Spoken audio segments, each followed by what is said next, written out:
આ બધી ફરી ચાલુ થઈ જવાની. ગૌરમ દીદી તમારું હવે નહીં થાય.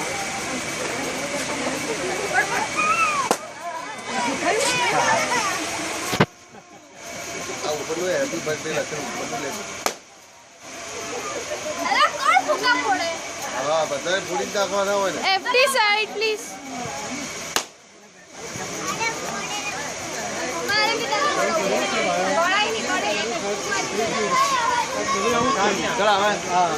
Happy birthday.